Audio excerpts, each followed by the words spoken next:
Hello everyone, welcome to our channel Ivy Legal. In our today's video, in continuation to the Indian Contract Act lectures series, in our today's video we are going to discuss section 29 of Indian Contract Act. Basically, this section talks about agreements void for uncertainty. What does this mean? This means that on ground of uncertainty in an agreement can be held void.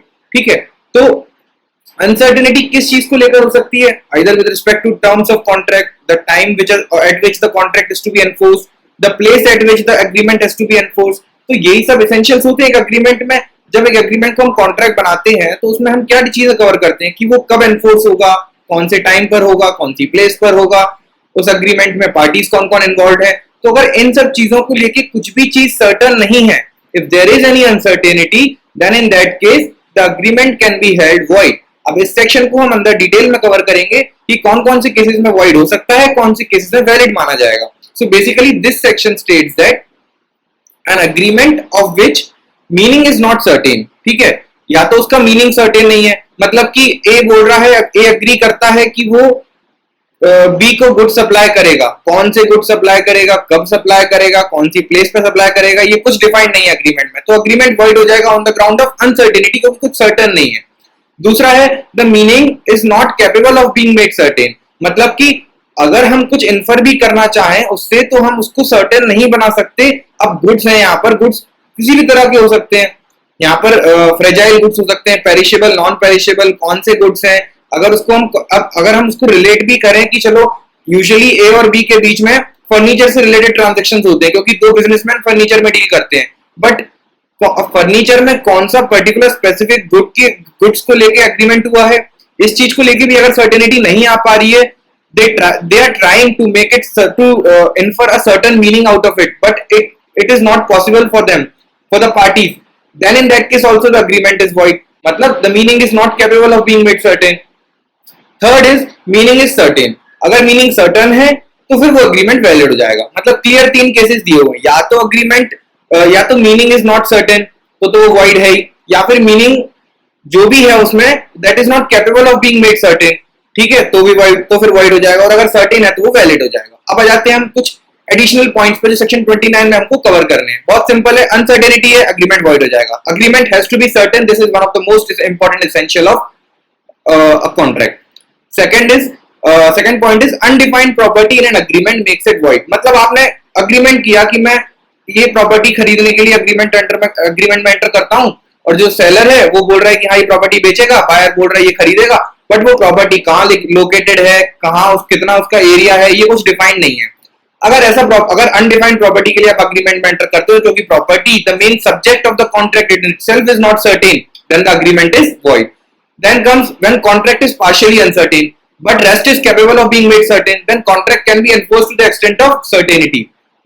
For example, अगर एक agreement में enter होते हैं, ठीक है, ए और B दो एक अग्रीमेंट में एंटर होते हैं, दो parties, and that agreement is for sale of an immovable property. यहाँ पर वो प्रॉपर्टी को डिफाइन कर देते हैं, but this agreement also includes the sale of immovable property and further to construct the boundary on it.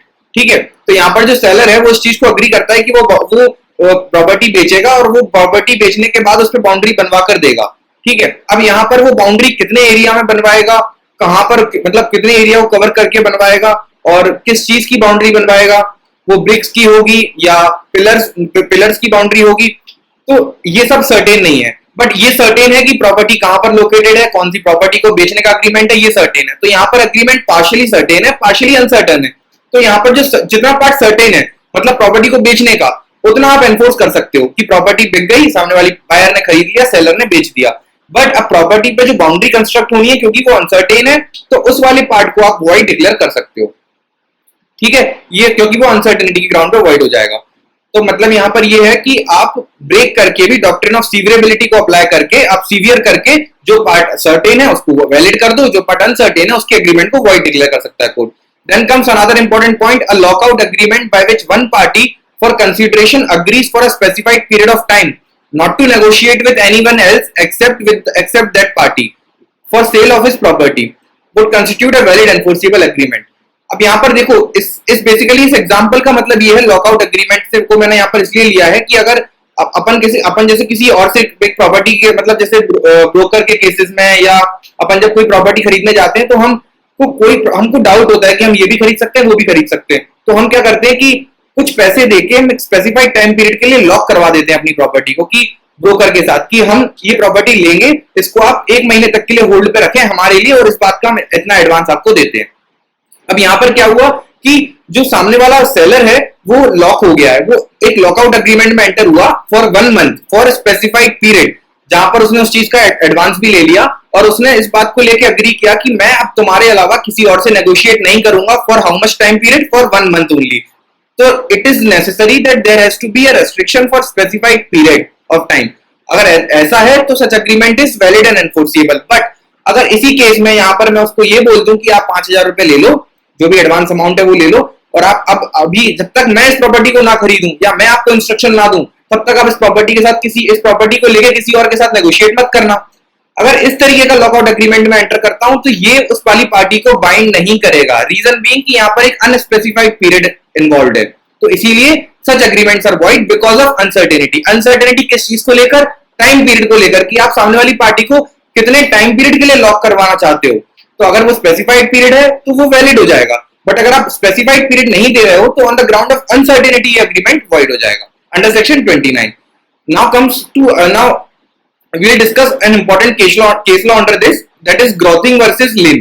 इस case में क्या हुआ कि where price of goods is to be fixed by third party there is no uncertainty and agreement will be enforceable। इस case में basically dispute ये था कि जो अग्रीमेंट एंटर हो रहा है with regards to buy and sale of goods, उसमें जो प्राइस है उस गुड्स का वो थर्ड पार्टी के द्वारा फिक्स किया जाएगा। अब वो थर्ड पार्टी के द्वारा अगर फिक्स किया जा रहा है तो क्या ये अनसर्टेनिटी के ग्राउंड पे अग्रीमेंट को वॉइड कर सकते हैं? तो कोर्ट ने ये बोला कि यहाँ पर थर्ड पार्टी फिक्स कर रही है ना, तो मतलब सर्टेनिटी है, इस बात को लेकर सर्टेनिटी तो है कि थर्ड पार्टी फिक्स करेगी प्राइस को, तो मतलब agreement is not void on the ground of uncertainty.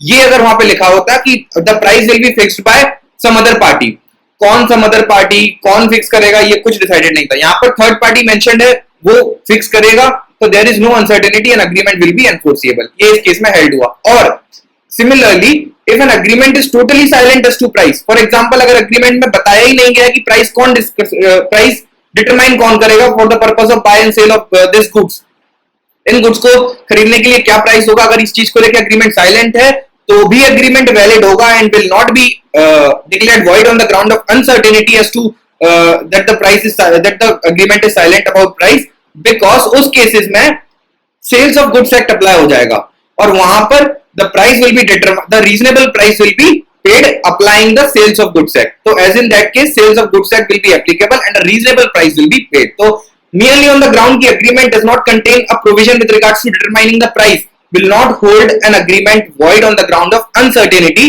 reason being कि sales of goods act will be applicable and according to it a reasonable price will be paid। So this was all about agreement void for uncertainty।